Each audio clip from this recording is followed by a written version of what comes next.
Morning, morning, morning. How you doing? Welcome back to the Spurs Talk Show. I'm Sean Butler. This one down here is Bugsy Malone, and we are bringing episode 88, I think it is, of Spurs Talk Show, of Tottenham Walks, even. Hope you're all happy and healthy, guys. If you wouldn't mind doing me a favour before we get going on this, hopefully it might be longer, I don't know. Can you drop me a like, a share, and a subscribe, and a notification bell button push? Do the quad for me if you can.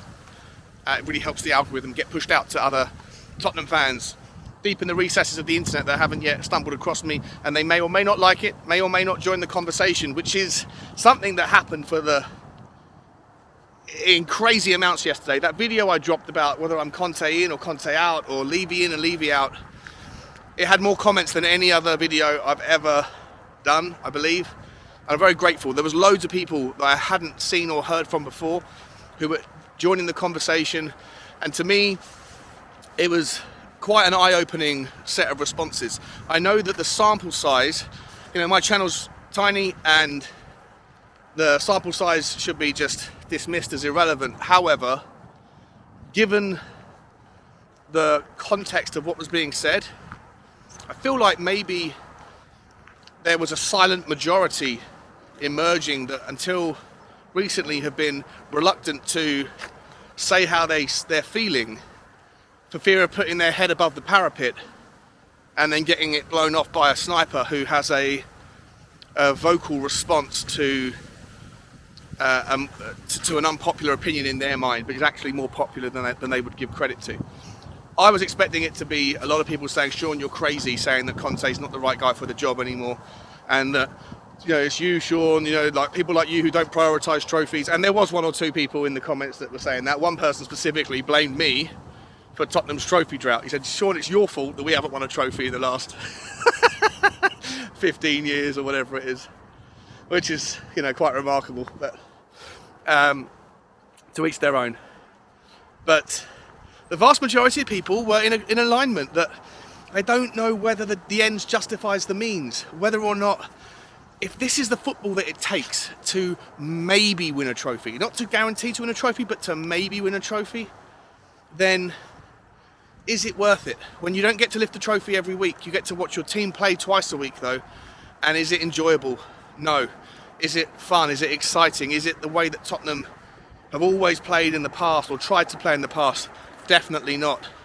So if this is what it takes to maybe win a trophy, then is the juice worth the squeeze? To me, it's not. And I thought I would have been in a kind of minority, but actually, of the 150 comments, probably 140 of them, 130 of them were all saying similar things. All saying similar things. And I find that really interesting, insightful, and I guess it's pleasing to see that people are also starting to, to demand better from the players and from the coach.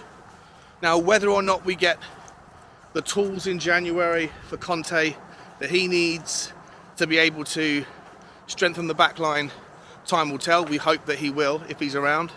I think he will be around. Then I'll back him 100% until he's not here anymore. I'm always going to support the team. I'm always going to wish for the best, but I'm not going to bite my tongue about the style of football. And I don't necessarily think that the style of football would change, even if we were to go and sign a Skriniar or whoever, a De Vrij, someone like that at the centre back. Because I look to Chelsea fans who watched Chelsea under Conte, and they said that the football was still very pragmatic.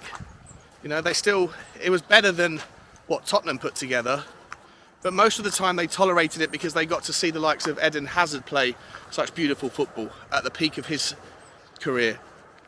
And so there was more on offer than what Tottenham are currently able to provide.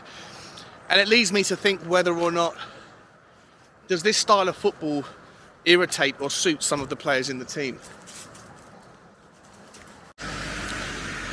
Does Sonny enjoy playing this style of football? Does Harry Kane? Bissouma, Romero, none of these players who were excellent last season for either their own teams or for Tottenham have got the energy this year, the zest for it. And I just don't know whether or not it's in some level a way of them kind of going, oh, enough of this nonsense. I don't want to play. I'm Heung-min Son. I'm Harry Kane. I don't want to spend 45 minutes every single game camped on the edge of my 18-yard box against Bournemouth, against Nottingham Forest. I don't want to do it. So people were asking questions in the comments about whether we've downed tools. I don't think we've done that. I don't think you can make that assertion given the fact that we fight in the second half and come back. 70% of the time we find a way to get back into the game and get a draw or a win on occasion. But so I don't think they're downing tools, but I do think that there's probably an element of frustration with some of the players not being allowed to really play their way.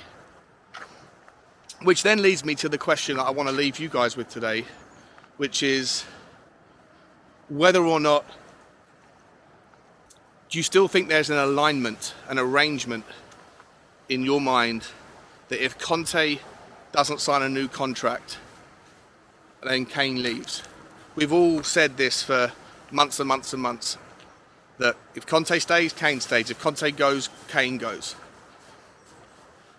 I'm not entirely convinced that that's necessarily the case anymore.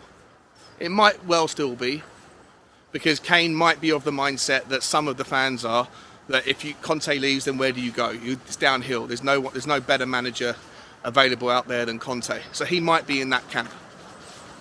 But he might also be in the camp of, well, this isn't fun. I want to play different football. I don't want to be constantly as a midfielder or sometimes a deep lying midfielder, for 45 minutes at least. I want to be able to spread my wings. Sonny might be saying the same. So I'm not suggesting I've made my mind up on this one, but I certainly think that if there's a pendulum, Bugsy, come here. If there was a pendulum of like Conte stays, Kane stays, Conte goes, Kane goes, agree or disagree, the pendulum probably a month, 2 months ago would have been 100% banged up against having an argument with the wall on the agreement side. But now I'd say it's probably it's definitely filtering back, because just maybe Kane and Conte's future are not intrinsically linked at Tottenham. And if Conte was to walk, maybe Kane walks anyway, but not for the reasons that you think. Maybe Kane signs a new contract depending on who the next manager that would come in would be. But listen, I don't even want to think about Conte leaving. I just want him to play better football. I'd love him to be the guy that can stay with Tottenham. So let's find out what happens in January. Let's see if he's given the tools to do his work. And if he is, and he really wants to be here and commit, then I'd need to see him have a bit more respect for the process and for him to commit himself to Tottenham. But I'd also want to see him start to let the players play with a bit more freedom and play further up the pitch, which we have seen on occasion. And if you do that more regularly, then maybe we can all get together and be a happy family again. But right now, it's interesting. It's interesting times, guys. Stressful times. Look, I was going to talk about Leeds. I might do that on a short stream instead later, because now I think my internet's working again. So happy times. Guys, let me know what your thoughts are. Like, share and subscribe. Love you all. I'll see you soon. As always, guys, bye-bye.